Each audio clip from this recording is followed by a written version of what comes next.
kinahanglangan nga makikambit sa mga pag-antos ingon maayong sundalo ni Kristo Jesus.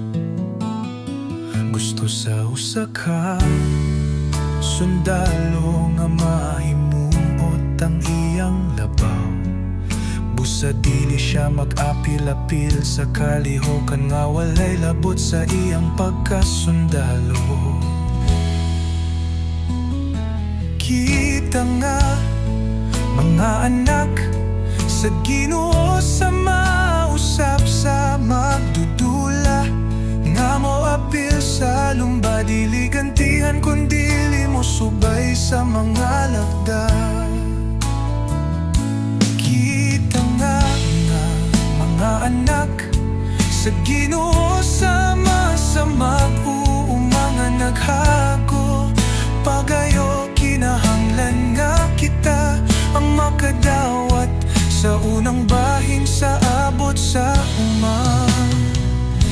Busa dagan sa lumbar sa kinabuhi, kay nasayod gayud kitang gatang sandam sa Ginoo ang atong ganti nga purong-purong sa kinabuhi,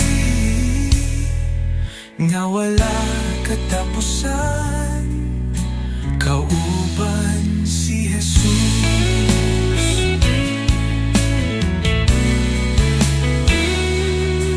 Adu naman mga pagsulay, adu naman mga pangtintal, adu naman mga pag-antos, adu naman mga kabalaka, mapandol ka man apan budayo. Busa dagan sa lumba sa kinabuhi, kay nasayod gayud kita nga sandam sa Ginoo ang atong ganti nga purong-purong sa kinabuhi, nga wala katapusan, kauban si Jesus. Adu naman mga pagsulay, adu naman mga pangtintal, adu naman mga pag-antos, adu naman mga kabalaka, mapandol ka man apan padayon.